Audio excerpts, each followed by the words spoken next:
Bienvenidos al Centro Bíblico Crecer, bienvenidos también a aquellas personas que a través de los canales por los que podemos transmitir esta celebración están conectados con nosotros. Confiamos en que es un tiempo de bendición en el que el Señor va a obrar en nuestras vidas de una manera muy, pero muy especial. ¿Saben qué? Él es Dios, Él sabe, no tenemos necesidad de contarle qué es lo que nos pasa. Él sabe perfectamente cuál es nuestra situación y Él está dispuesto a bendecirnos en esta hora. Esa es la confianza que tenemos. Nuestra experiencia de vida nos dice de que las obras, las maravillas del Señor son innumerables. Leemos en su palabra el Salmo 40 que hace mención a esto y dice el salmista: si yo anunciare y hablare de ellas, no hay tiempo para poder contarlas. Son muy hermosas las maravillas de nuestro Dios. Quisiera que en este momento podamos cantarle juntos al Señor, expresarle desde nuestro corazón lo grande que Él es, lo precioso que Él es, y disfrutemos en esta tarde esta bendición de poder estar juntos. Les invito a que puedan ponerse de pie y que cantemos juntos al Señor.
La maravilla más grande que el Señor hizo por nosotros fue rescatarnos.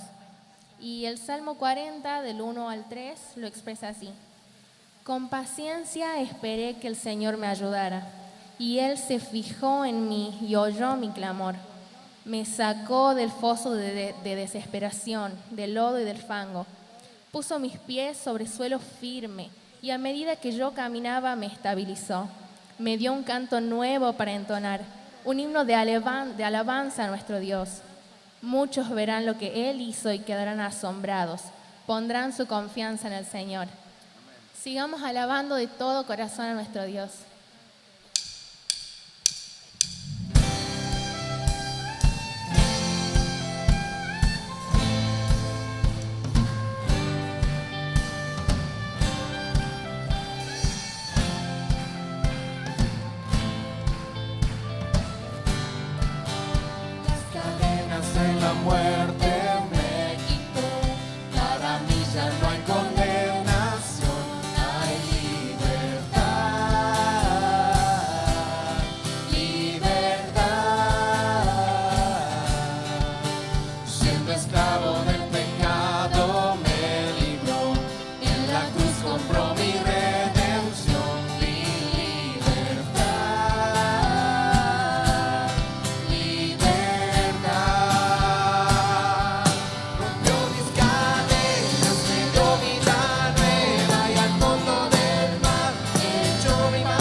cruz por mí murió y cambió mi duro corazón por libertad, libertad. El poder de su evangelio me salvó y no me avergüenzo del Señor. Mi libertad, libertad. Rompió mis cadenas, me dio vida nueva y al fondo del mar echó mi maldad. Lavó mis pecados y me ha perdonado. Solo en el nombre de Jesús hay libertad. Aquel dijo, hace libre, es libre en verdad. Aquel dijo, hace libre, es libre en verdad. Angélico hace libre, es libre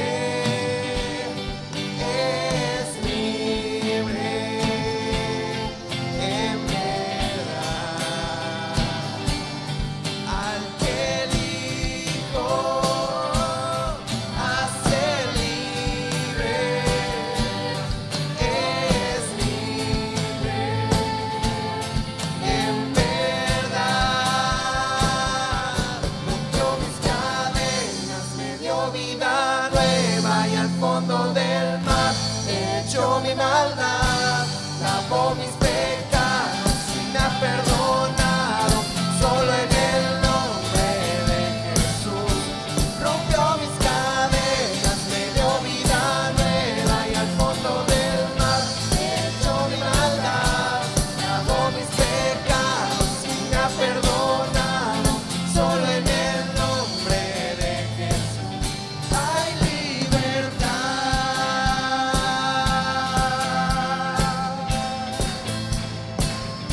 Hay libertad.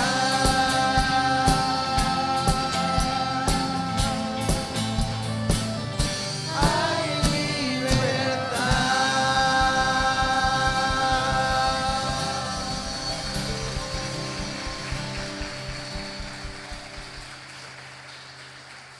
Qué hermoso que es, hermanos, poder gritar que hay libertad, que tenemos libertad por el Señor.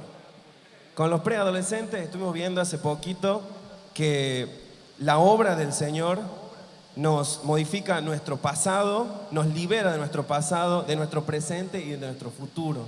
Nos salvó de un pasado lleno de pecado, nos da libertad hoy en día y nos da un futuro que sabemos que vamos a pasar con Él. ¿Quién más sino Dios para hacer este milagro en nuestras vidas? Este milagro que marcó una fecha en la historia, un antes y un después. ¿Qué les parece si cantamos y adoramos al Señor por esto?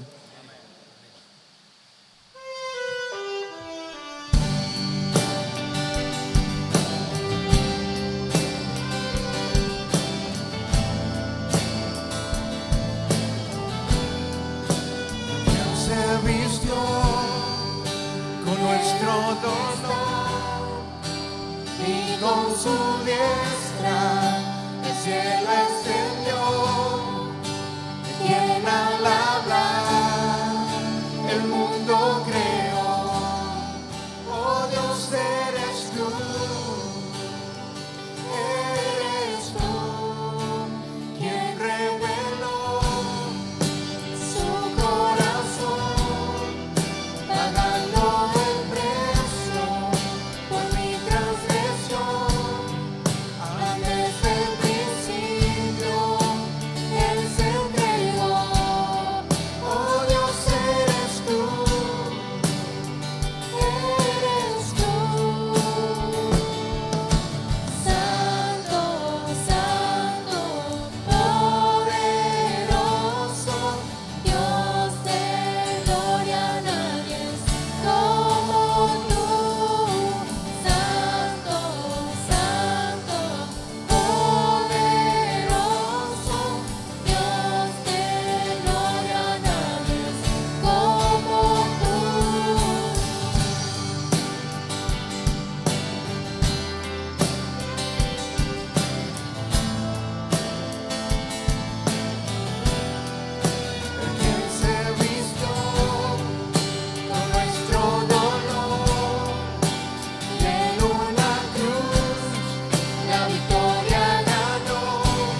Amén. Exaltamos a nuestro Dios, aquel que murió y aquel que resucitó, para darnos a nosotros también una nueva vida. Dice la palabra de Dios que nosotros éramos literalmente cadáveres, no teníamos vida, porque la paga del pecado es muerte, es una separación real de Dios. Pero en Cristo nosotros tenemos vida. Y como tenemos vida, la misma vida que está en el Hijo, pues no hay ahora ya condenación. Romanos capítulo 8, verso 1 dice: a los que están en Cristo Jesús no hay condenación. Somos verdaderamente libres y en esa libertad nos rendimos a Dios. ¿Qué les parece si cantamos esta canción juntos?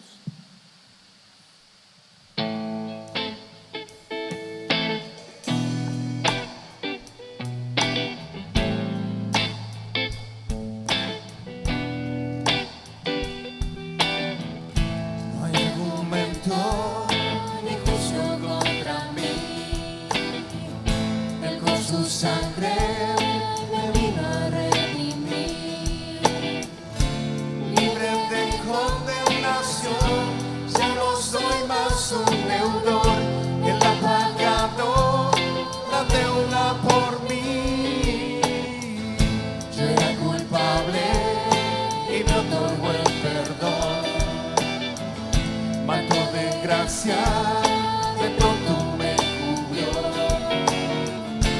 mis pecados Él borró y mi cuenta canceló. Él ha pagado la deuda por mí. Ahora soy libre,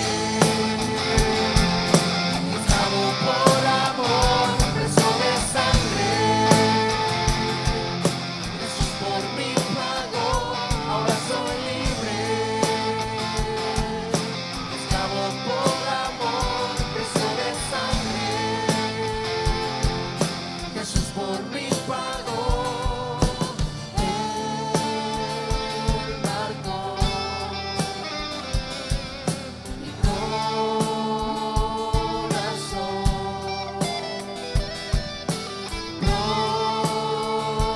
Propiedad del Señor. No hay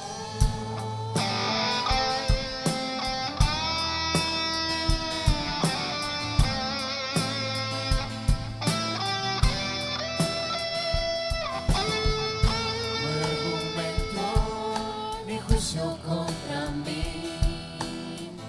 Él con su sangre me vino a redimir. Libre de condenación, ya no soy más un deudor. Él ha pagado la deuda por mí. Yo era culpable y me otorgó el perdón. Manto de gracia de pronto me cubrió. Mis pecados Él borró y mi cuenta canceló. Él ha pagado la deuda por mí. Ahora soy libre, esclavo por amor, preso de sangre. Jesús por mí pagó. Ahora soy libre y esclavo por amor, preso de sangre. Jesús por mí pagó. Él marcó mi corazón.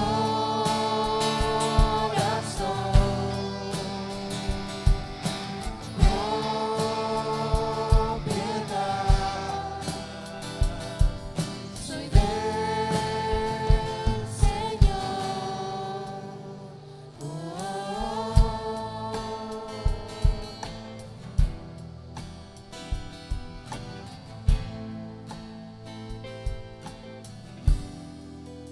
Amén.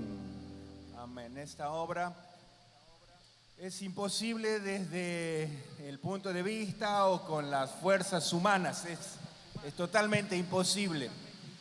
La deuda que teníamos con Dios era infinita, es impagable, pero Cristo pagó por nosotros y por eso todos aquellos que confiamos en Él podemos decir que somos libres, libres. Tomamos asiento por favor en este momento.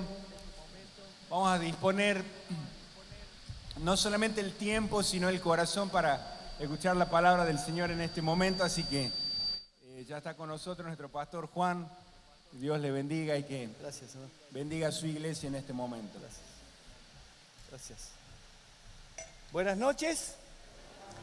Buenas noches. Que el Señor les bendiga. Bienvenidos a la casa del Señor. Qué bueno estar en este lugar y qué bueno que nos acompañes a través del canal de YouTube.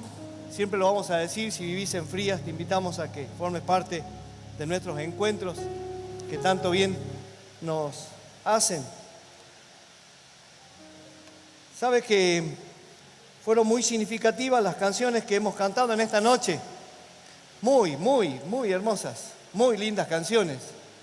Le animo que si no las sabe, las pueda revisar después y volver a cantarlas porque tienen letras impresionantes. No solo letras impresionantes, sino realidades, verdades bíblicas puestas en poema, en canción. Y son doctrina pura. Es palabra de Dios cuando también cantamos cosas tan hermosas como lo que hemos cantado. Hay libertad en el nombre de Jesús. Él pagó por nosotros. Y ahora soy esclavo por amor, hemos dicho en canción. Sabe que estamos terminando el mes de abril y estamos terminando también el tema que habíamos propuesto abordar durante todo el mes de abril, que era el Dios, la imagen del Dios invisible, hablando de la segunda persona de la Trinidad, esto es Dios Hijo, el Señor Jesús. Hemos visto la persona del Señor Jesús a lo largo de todo el mes de abril y hemos visto la persona de Dios Padre a lo largo de todo el mes de marzo. Volvemos a pedirle que se remita allí al canal de YouTube. Ahí están todas las prédicas, sermones, mensajes, encuentros que seguramente te va a hacer bien repasar. Y hoy terminamos y vamos a hablar de 4 aspectos del Señor Jesús: su muerte, su resurrección, su ascensión y su pronto regreso. Y hemos puesto como título a este encuentro, esta reunión, lo pones, Leo, por favor: asesinato en Jerusalén. Así, marketinero, como si fuese una película. Asesinato en Jerusalén. Es que si en ese tiempo, si en el tiempo de Jesús, allí en el año 0, hubiese estado Crónica TV o cualquier canal o cualquier periódico, el título del lunes, después del domingo bueno, no sé si fue lunes, la verdad, después de ese día en que Jesús murió y estaba ahí crucificado y lo enterraron, seguramente hubiese habido este título allí: asesinato en Jerusalén. Claro, porque sucedió todo muy, muy rápido. Todo lo que habían planeado se desarrolló en esa noche previa a esa crucifixión, y Jesús y sus discípulos estaban en el huerto, habían estado cenando juntos, lo que se llama como la última cena, y entonces allí lo atrapan un grupo de soldados del templo, no del ejército romano, sino del templo. Lo toma prisionero, hay un beso traicionero de un tal Judas, que todos conocemos esa historia. Entonces Jesús es trasladado al templo allí y sufre una especie de tortura psicológica y también tortura física, porque los de lo que llamaríamos la religión oficial en esa época le pedían explicaciones y Jesús no abrió su boca. Luego es trasladado allí a lo que significaba la ley que regía en esa época, la ley romana, y entonces sucede lo que usted y yo conocemos, que termina en una cruz. Jesucristo clavado, muerto en una cruz. Asesinato en Jerusalén. Lo mataron. A Jesús lo mataron. Podemos decir que a Jesús lo mataron los judíos y podemos decir que a Jesús lo mataron los romanos. Por eso fue un asesinato. Lo toman prisionero, lo llevan, lo torturan, lo matan. Eso usted y yo lo sabemos. Es el tema más narrado, es el tema más estudiado, es el tema más copiado, más veces filmado. Los directores de cine se llenan de plata filmando y narrando y volviendo a contar lo que sucedió con la vida, con la muerte y con los últimos hechos del Señor Jesús. El asunto, mi querido, es que la segunda persona de la Trinidad, Jesús, que ya vimos que había estado aquí en la tierra, en carne y hueso, era muerto en una cruz. Lo que quizás muchos no sepamos, o quizás muchos sepamos, y sería bueno volver a revisar y volver a emocionarnos, es que Jesús murió para salvar a la humanidad. Y también es amplio, pero qué lindo que es escuchar a alguien en oración o en canción, o decirlo públicamente: Jesús murió por mí. Gracias, Jesús, por morir en mi lugar. Y entonces, quizás en meses siguientes vamos a estudiar de manera más puntual y más significativa la doctrina de la salvación, pero hoy solamente mencionaremos algunas cuestiones que tuvieron que ver ese momento cuando Jesús era muerto y cuando Jesús entregaba su espíritu en esa cruz. ¿Sabe que cuando Jesús muere, y muere por usted y muere por mí, nosotros somos beneficiados en la medida que creamos en esa muerte, como mínimo por 12 realidades, por 12 bendiciones, por 12 cosas que no la podríamos tener de otra manera que no sea creyendo en la obra de Jesús en esa cruz. Simplemente a modo de ilustración de qué quiero significar con esto, y es que Jesucristo, cuando muere en la cruz, y cuando yo creo que esa muerte en la cruz ha significado algo para mí, sucede que me beneficio con lo que se llama la conversión, es decir, cambio de vida. Sucede lo que se llama redención, es decir, Jesús paga por mí. Justificación, es decir, Dios me declara justo a través de la muerte de Jesús. Porque yo no soy justo, no hay justo ni aún uno, pero por la muerte de Jesús Dios no me mira a mí, sino ve a Jesús. Y entonces yo soy justificado por Jesucristo. Sustitución, es decir, alguien muere en mi lugar teniendo yo que morir. Regeneración, es decir, hay una nueva vida dentro mío. Santificación, es decir, Dios me mira a mí y me considera santo a través de la obra de Jesucristo. Reconciliación, es decir, ahora está de nuevo conciliado esto que estaba separado por el pecado a través de la obra de Jesús. Imputación, es decir, a Jesús se le imputa un precio, un pago, un pecado que no había cometido y que lo había cometido yo. Glorificación, es decir, esto va a suceder cuando nos lleve a su presencia.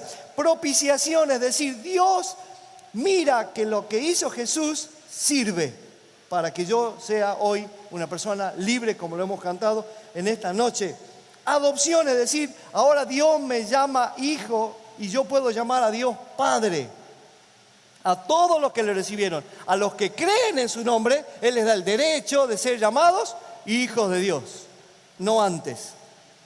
Remisión, es decir, ya no hay más culpa, ya no hay más pena. Todo eso soy beneficiado por la obra de Jesús en la cruz, por la muerte de Jesús. ¿Cómo no adorar y cómo no decir gracias, Señor, por lo que hiciste por mí? Con el simple hecho de decir creo en que lo que hizo Jesús fue por mí. Mire, solamente para dar un ejemplo, porque cada una de estas realidades, cada una de estas bendiciones, cada una de estas doctrinas bíblicas tiene su propio estudio, tiene su propio análisis, y solamente vamos a ver una de ellas para graficar lo que significa hoy decir Jesús murió por mí. Gracias, Señor, por morir por mí. Gracias por salvarme, Señor. Dice Mateo 20, verso 28. Porque del mismo modo el Hijo del Hombre no vino para que le sirvan, sino para servir y dar su vida en rescate por una multitud. En esta noche lo hemos cantado. Primera Timoteo capítulo 2, versos 5 y 6 dicen: porque hay un solo Dios y un solo mediador. Y resalto esto: un solo Dios y un solo mediador, nadie más, entre Dios y los hombres, Cristo Jesús, hombre, quien se dio a sí mismo en rescate por todos, testimonio dado a su debido tiempo. Mi querido, la muerte de Jesucristo literalmente es el rescate o la redención de nuestras vidas, pagando las demandas santas de Dios para liberarnos de nuestros pecados, para liberarnos de una justa condenación. Esta es una realidad. Lo dice la Sagrada Biblia, el Sagrado Volumen. Cuando nosotros leemos en la Biblia la palabra por o en mi lugar, por mí, a favor de, siempre va a ser usado como en alusión al rescate que paga Jesús por mí. ¿Sabe que en el Nuevo Testamento hay palabras griegas? Por supuesto, el Nuevo Testamento en su idioma original fue escrito en griego. No sé griego, simplemente por haber estudiado. Y es emocionante saber cómo los escritores del Nuevo Testamento utilizan muy intencionalmente las palabras y el significado de las palabras, cómo nos hacen bien a nosotros. Emociónese conmigo. ¿Sabe que dice el Evangelio de Juan? Si usted lo quiere buscar conmigo, capítulo 3, verso 16, no va a estar puesto allí en la pantalla. Evangelio de Juan, capítulo 3, verso 16, 17, 18 y 19. Pues Dios amó tanto al mundo que dio a su único Hijo, para que todo el que crea en Él no se pierda, sino que tenga vida eterna. Y entonces este título marketinero que hemos puesto en esta noche, Asesinato en Jerusalén, tendríamos que tacharlo, porque si ahondamos en lo que estamos hablando, a Jesús no lo mataron ni los judíos ni los romanos, sino que Dios lo envió, sino que Él entregó su vida voluntariamente. Yo pongo mi vida, yo la pongo y la vuelvo a tomar, dijo Él mismo. Y acá lo hemos leído. Dios amó tanto que dio a su Hijo para que todo el que cree en Él no se pierda, sino tenga vida eterna. Escuche con atención si no está leyendo su Biblia. Dios no envió a su Hijo al mundo para condenar al mundo, sino para salvarlo por medio de Él, de Cristo. Escuche esto. Dice el verso 18, no hay condenación para todo el que cree en Él, pero todo el que no cree en Él ya ha sido condenado por no haber creído en el único Hijo de Dios. Esta condenación se basa en el siguiente hecho: la luz de Dios llegó al mundo, pero la gente amó más la oscuridad que la luz, porque sus acciones eran malvadas. El que cree en Él no es condenado, pero el que no cree en Él ya ha sido condenado. Pero sabe que al morir Jesús en una cruz y al morir por nosotros, al ser entregado por nosotros, sucede este hecho. Primera Pedro capítulo 1, versos 18 y 19 dice, léalo conmigo, Primera Pedro 1, 18 y 19. Pues Dios los ha rescatado a ustedes de la vida sin sentido que heredaron de sus antepasados. Y ustedes saben muy bien que el costo de este rescate no se pagó con cosas corruptibles como el oro o la plata, sino con la sangre preciosa de Cristo, que fue ofrecido en sacrificio como un cordero sin defecto ni mancha. El apóstol Pedro, cuando habla acá de rescate, está usando una palabra y hace alusión a la venta de los esclavos en el mercado. Mi querido, usted y yo somos pecadores desde nacimiento. No hay forma de pagar por nuestro pecado. El apóstol Pablo dice que el precio de pecar, el pago del pecado es la muerte. Ya somos condenados. No vino Jesús para condenarnos, sino para salvarnos. Entonces, ¿Jesús para qué vino? Para pagar Él por nosotros. ¿Cómo? ¿Con cosas corruptibles como oro o plata? No, sino con su sangre preciosa. El término rescate allí es agorazo. Agorazo, que significa compra en el mercado. Y ahí está el esclavo. El esclavo está en cadenas. No tiene chance. Es un esclavo. Está en condición de menos que un hombre, menos que un humano. Si está en el mercado, si está en el agorazo, agora en el mercado, es porque hay gente que puede pagar por él. Los terratenientes, entonces, ese fisicudo grandote, ese lo quiero. ¿Cuánto sale? Tanto. Venga para acá. Ese viejito pelado, no.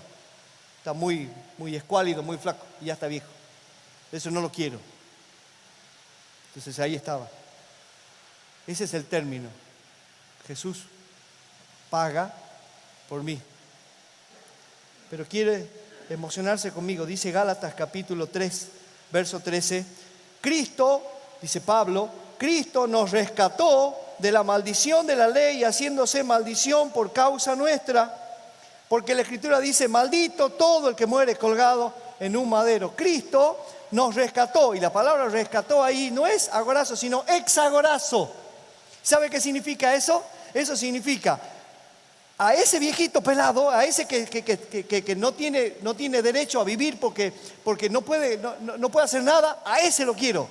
Lo compro, también compro y compro todo lo que más pueda, los compro, pero ¿sabes qué? Nunca más van a ser vendidos.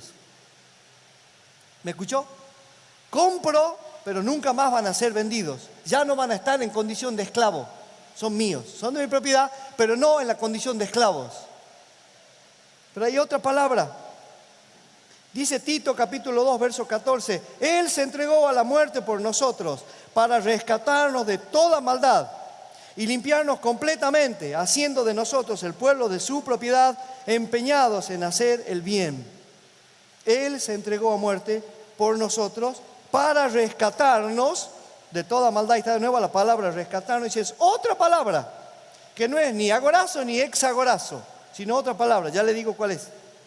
Romanos capítulo 3, versos 24. Pero Dios en su bondad y gratuitamente los hace justos mediante la liberación que realizó Cristo Jesús. Y ahí la palabra es liberación. Dios en su bondad y gratuitamente nos hace justos mediante la liberación que realizó Cristo Jesús. Y ahí la palabra que se usa es lutró.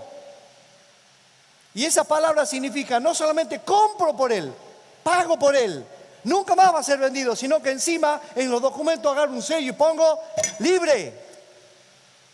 Libre. No solamente no va a ser más vendido, sino que ya no va a estar más en condición de esclavo. Esa es tu condición si crees en Jesús.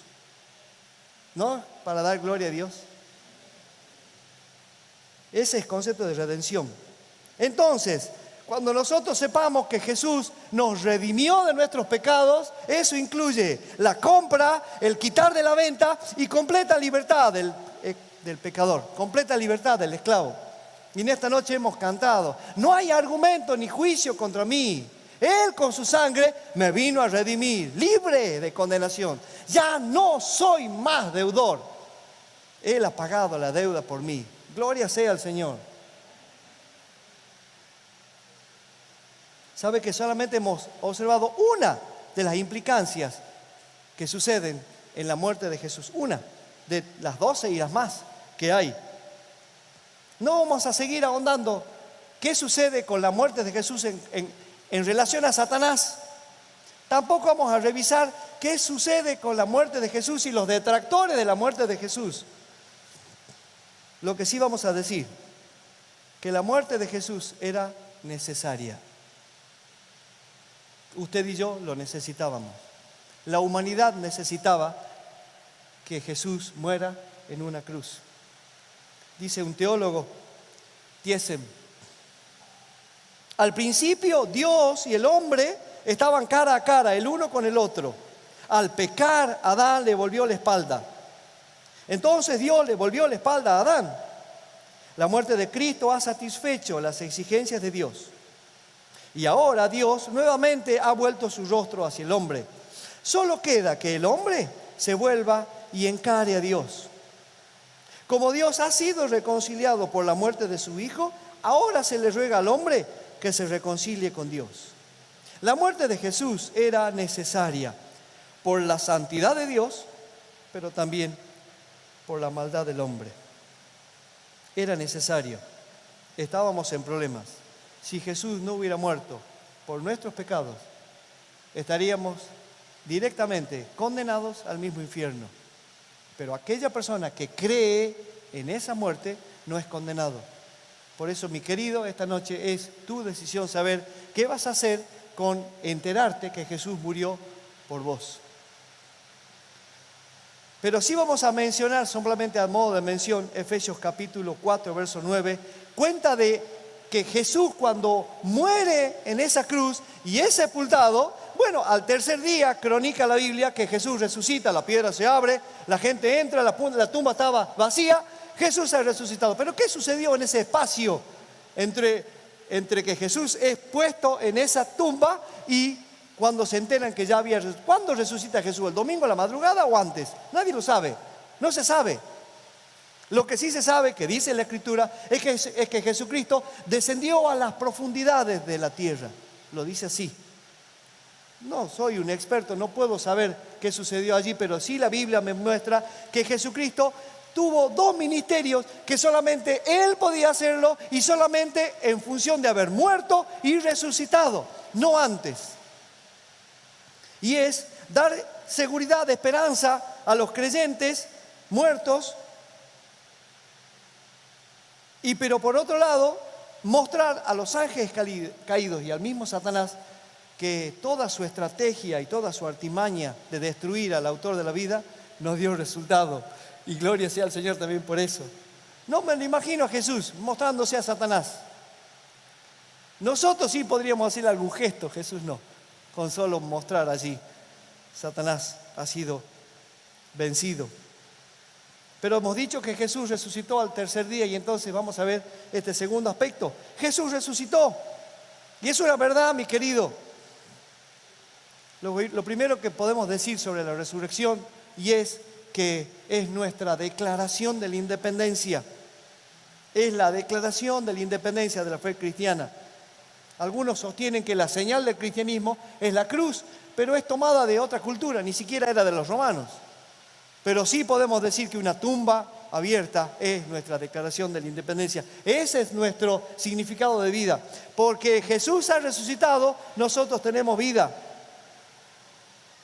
¿Sabe que si se negara la resurrección, si se negara que Jesús ha resucitado, toda predicación del Evangelio sería inútil, toda fe sería inútil y sin sentido, todos los predicadores, las iglesias, los pastores se convertirían en verdaderos mentirosos y estafadores.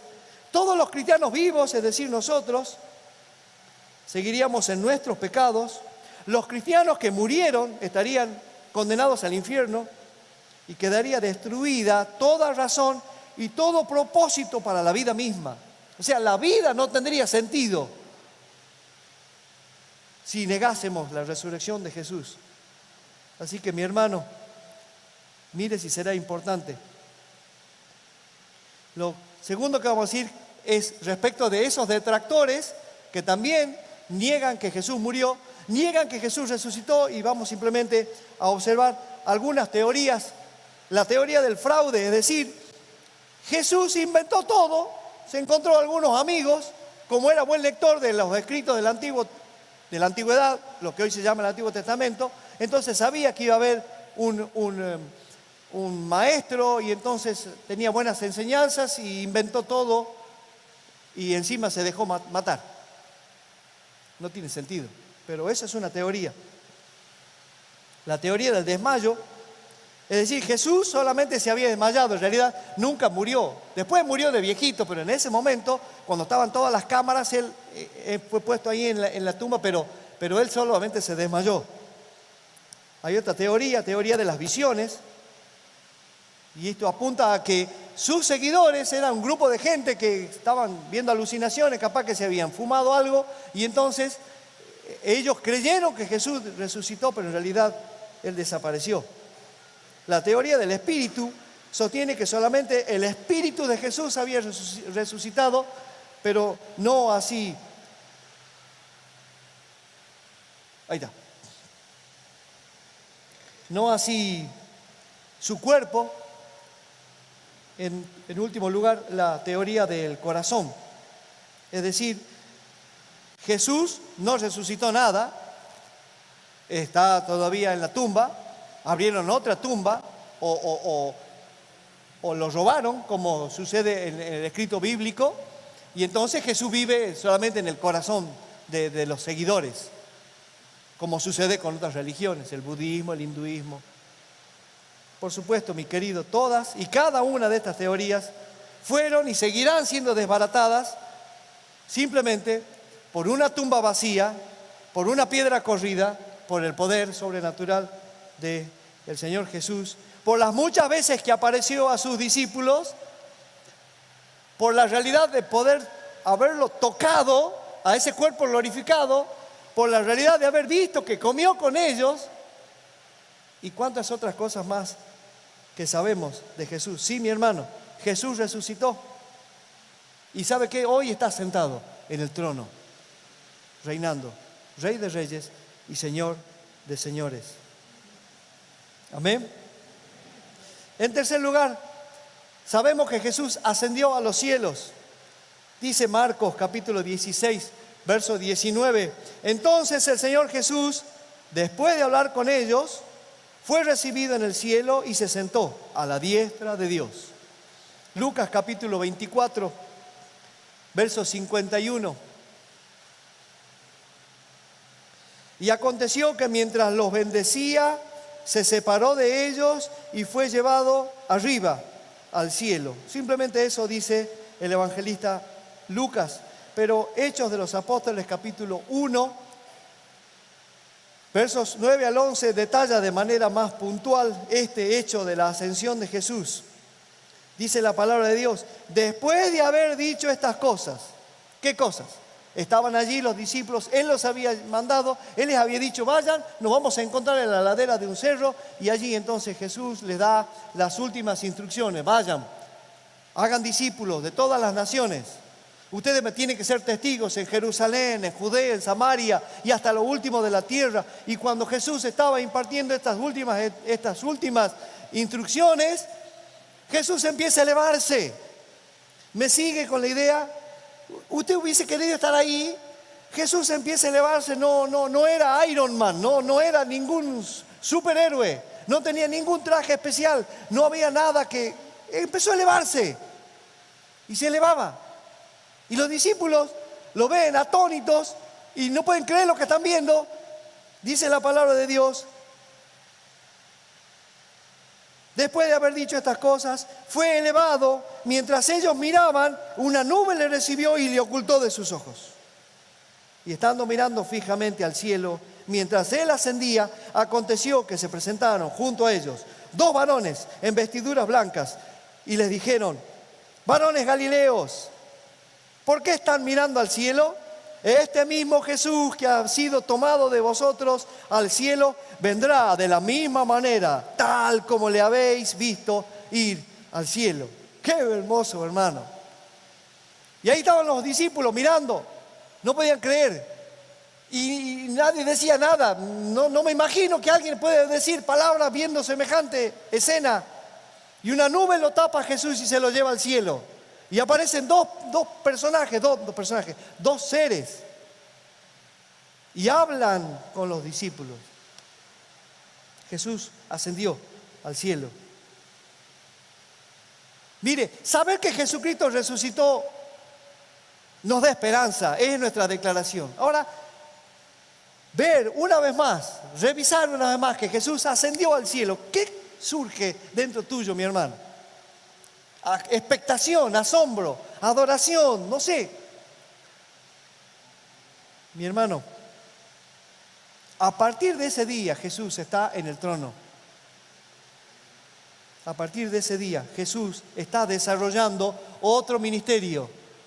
Jesús en la cruz dijo, consumado es. Ya no tengo más nada que hacer en la obra redentora.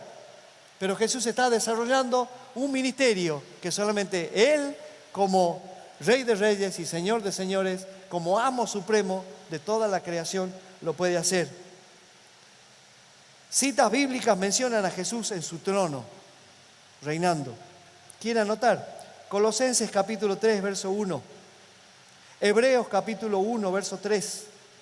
Hebreos capítulo 8, verso 1. Hebreos capítulo 10, versos 12 y 13. Hebreos 12, verso 2. Primera Pedro capítulo 3, verso 22. ¿Qué está haciendo Jesús en el trono?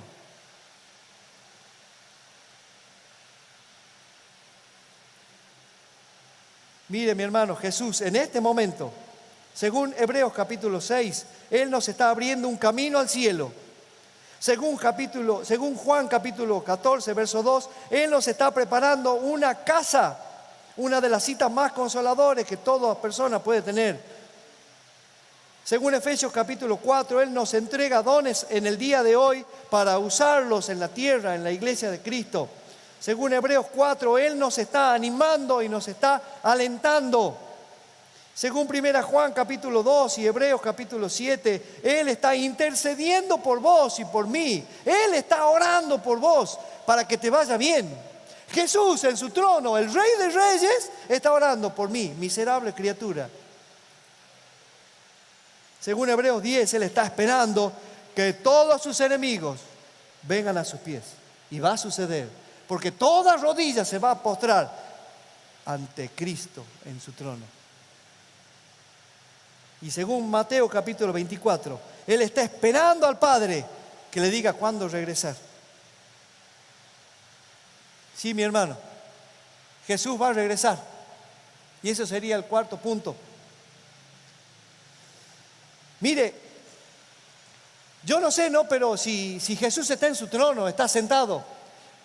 Sinceramente, en mi imaginación, yo no lo veo con su espalda recostado en el respaldo del sillón. Yo lo veo en la puntita del trono, sentadito allí, porque ya viene a buscarnos, ya viene. Miren, los ángeles están afinando las trompetas, porque va a sonar la trompeta. Jesús viene, y Jesús viene pronto. Y la Biblia dice que esta es una doctrina fundamental de todo cristiano.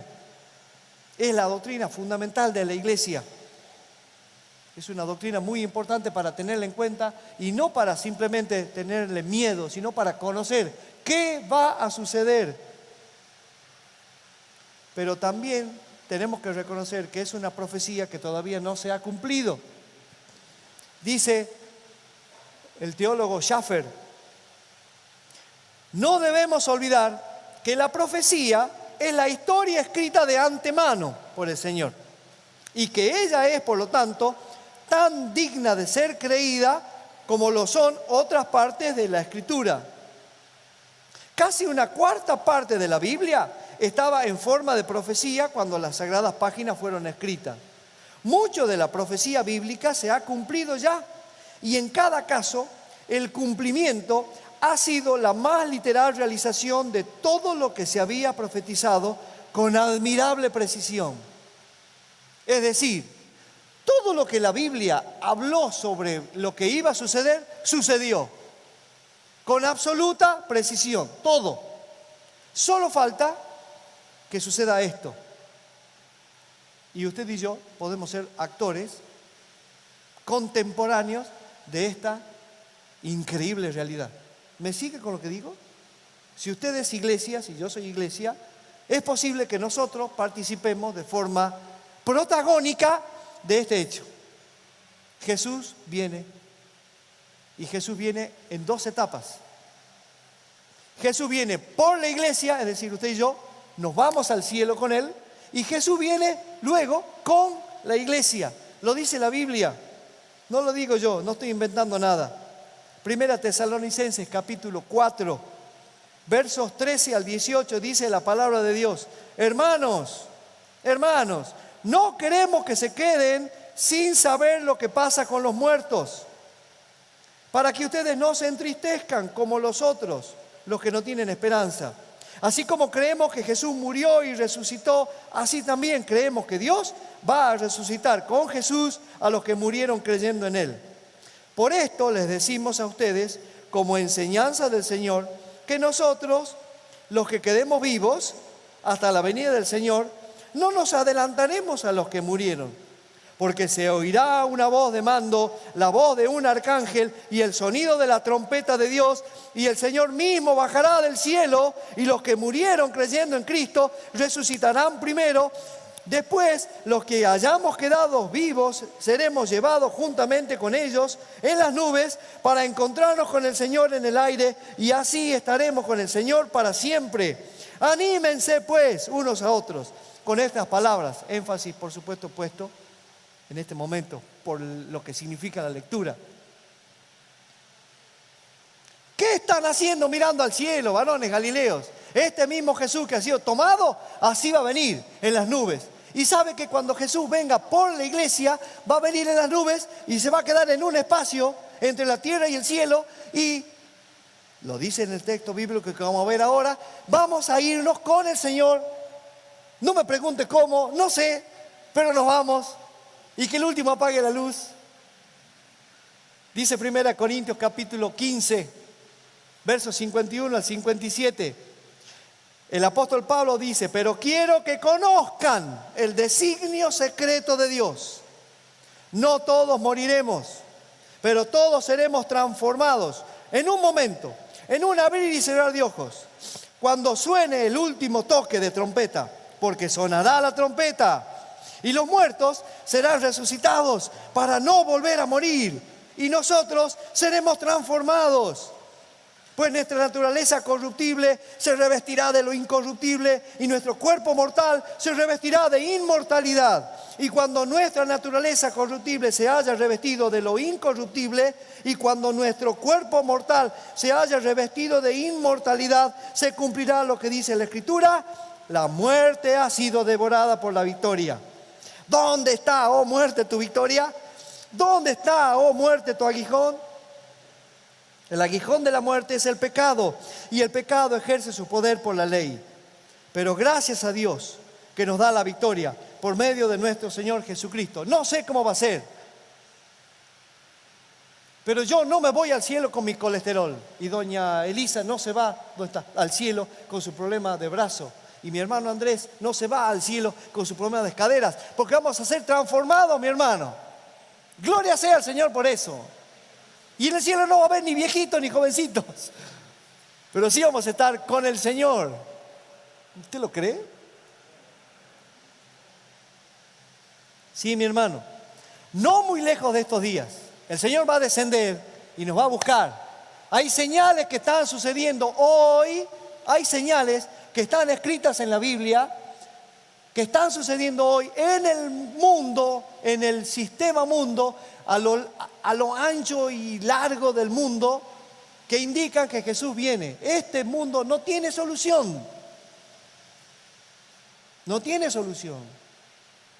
No es que Argentina está en problemas financieros o económicos. El mundo está en un problema serio y tiene que aparecer un solucionador de los problemas del mundo, los problemas económicos del mundo. Porque el mundo tiene problemas. ¿Usted escuchó la radio esta mañana? Un periodista estaba en España. El periodista de Cadena 13 estaba en España. Y estaba hablando con un español, y el español le decía: ustedes dicen que ustedes tienen problemas, si ustedes vieran los problemas que estamos teniendo nosotros con respecto a la economía de España. Y pregúntele al alemán, y pregúntele al inglés, y pregúntele al africano. El mundo está en una bomba de tiempo y tiene que venir un solucionador, y esto está llegando. Hay otros señales que tienen que ver con la naturaleza, con el clima que están sucediendo. El Señor viene pronto. Y entonces cuando el Señor venga se va a cumplir el propósito por el cual hemos sido salvos. El glorioso día que estuvimos esperando, ir al mismo trono del Señor para adorarle por siempre y siempre. Y mientras aquí en la tierra se desarrolle un problema muy serio llamado la gran tribulación, nosotros vamos a estar simultáneamente, mientras en la tierra sucede eso, vamos a estar en el cielo allí, en lo que se llama el tribunal de Cristo, donde cada creyente, cada cristiano, ahí estará, en filita, uno detrás de otro. Yo voy a estar detrás de Raúl. Y cuando diga el Señor, a ver, me imagino el iPad de Jesús. No, esto está siendo filmado. Pase Juan Baracat, y ahí pasaré yo. Y entonces el Señor dirá, Juan, vos hiciste esto, a vos te conozco desde los 12 años, era mi hijo. Y a lo largo de toda la vida hiciste esto y esto y esto. Sí, Señor. Y bueno, vos sabés que esto es hilacha pura. Esto no sirve. Esto tampoco. Porque yo conocía tus intenciones, no lo que vos hacías. Esto. Pero quédese tranquilo, porque muchos Juan Baracá van a estar ahí seguramente. Pero ese no va a ser para condenación, sino para que todo lo que hayamos hecho para el Señor pueda ser, bueno, mira, lo que te corresponde a vos es esto. Y entonces eso que Dios me dé, la Biblia lo llama corona, ¿sabe qué voy a hacer con eso? No me la voy a poner y no voy a andar pavoneando en el cielo. Lo voy a poner en el trono de Jesús. ¿Me entiende? Entonces Jesús, me imagino que me diga, pasa. Pero seguramente habrá otro hermano, esos gigantes de la fe, que entrarán y entonces el Señor dirá, sonriente, pasa, aunque en lo poco has sido fiel, en lo mucho te voy a poner. Yo tengo un amigo muy querido que está acá presente y él dice, no sé yo, pero yo en el barrio La Violeta, en La Esperanza, voy a tener mi casita. Seguramente vos vas a estar en el centro. ¿Cómo irá a ser el cielo, mi hermano? No lo sé, pero allá nos vamos. Si usted ha creído en Jesús. Pero el Señor Jesús viene también con la iglesia. Los textos que hemos revisado nos muestran que Jesús viene por la iglesia y en un abrir y cerrar de ojos nos vamos a su presencia. Pero los grandes teólogos estudian el sagrado volumen y encuentran citas bíblicas que lo muestran a Jesús viniendo desde el cielo, después de lo que sucede en el cielo, de la gran tribulación acá y del tribunal de Cristo, nos viene con la iglesia, y vos y yo, mi hermano, si hemos creído en Jesús, vamos a venir desde el cielo a la tierra, y ahí sucede lo que va a ser tremendo, desastroso, como nadie nunca lo ha podido imaginar, como ningún cineasta puede imaginárselo, el desastre y la muerte que habrá en esa época, dice Apocalipsis 19, solamente para ilustrar una de las muchas citas bíblicas que hablan de que Jesús viene con la iglesia. La palabra de Dios, el discípulo y el apóstol Juan en la isla de Patmos ve en visión lo que el Señor le da, y entonces él escribe en su capítulo 19, repito, vi el cielo abierto y apareció un caballo blanco, y el que lo montaba se llamaba Fiel y Verdadero, porque con rectitud gobernaba y hacía la guerra. Sus ojos brillaban como llamas de fuego, llevaba en la cabeza muchas coronas y tenía un nombre escrito que solamente él conocía. Iba vestido con ropa teñida de sangre y su nombre era la Palabra de Dios. Y lo seguían los ejércitos del cielo, vestidos de lino fino, blanco, limpio, montados en caballos blancos. Le salía de la boca una espada afilada para herir con ella a las naciones. Las gobernará con cetro de hierro, y él mismo pisará las uvas para sacar el vino de la ira terrible del Dios Todopoderoso. En su manto y sobre el muslo llevaba escrito este título: Rey de Reyes y Señor de Señores. Y vi un ángel que, puesto de pie en el sol, gritaba con fuerzas a todas las aves de rapiña que vuelan en medio del cielo: vengan y reúnanse para la gran cena de Dios, para que coman carne de reyes, de jefes militares y de hombres valientes, carne de caballos y de sus jinetes, carne de todos, de libres, de esclavos, de pequeños y de grandes. Vi al monstruo y a los reyes del mundo con sus ejércitos que se habían reunido para pelear contra el que montaba aquel caballo y contra su ejército. El ejército vendría a ser la iglesia. El monstruo fue apresado junto con el falso profeta que había hecho señales milagrosas en su presencia. Por medio de esas señales, el falso profeta había engañado a los que se dejaron poner la marca del monstruo y adoraron su imagen. Entonces el monstruo y el falso profeta fueron arrojados vivos al lago de fuego, donde arde el azufre. Y los demás fueron muertos con la espada que salía de la boca del que montaba el caballo, y todas las aves de rapiña se hartaron de la carne de ellos. Sí, mi hermano, Cristo va a regresar a la tierra con la iglesia y van a desarrollarse hechos inimaginables por nosotros. Y vamos a reinar 1000 años, dice la palabra de Dios. Y yo tengo que terminar. Cristo murió, resucitó, ascendió y va a regresar. ¿Vos lo crees, mi hermano? ¿Vos creés que fue sepultado? ¿Vos creés que resucitó? ¿Vos creés que Él ascendió al cielo? ¿Lo crees? ¿Vos creés que va a volver? ¿Lo crees? La pregunta es, ¿vos te vas? ¿Te vas con Él? ¿Te vas con Él, mi hermano? ¿Qué te da la seguridad que te vas con Él? ¿Qué movilidad hay dentro de tu ser en este momento de saber que Jesús, todo lo que hizo, lo hizo por amor? Lo hizo por vos y lo seguirá haciendo. ¿Qué significa Cristo para tu vida? ¿Quién es Cristo para tu vida? Respuestas que solamente vos te podés dar delante de Dios. Porque ¿sabes qué? Delante de Dios no tenemos nada para ocultar. Que el Señor nos bendiga y que bendiga también cada corazón que en esta noche está reflexionando acerca de su vida y de su futuro. Querido Dios, nuestro Señor, gracias. Gracias por amarnos, Señor. Gracias por amarnos de manera inimaginable. Gracias, Señor, por pagar por nosotros, miserables, que no merecíamos más que la muerte, por cuanto nuestros pecados, Señor, nos alejaban de vos. Pero en tu gracia, en tu misericordia, sabías que te necesitábamos. Por eso, Señor, gracias.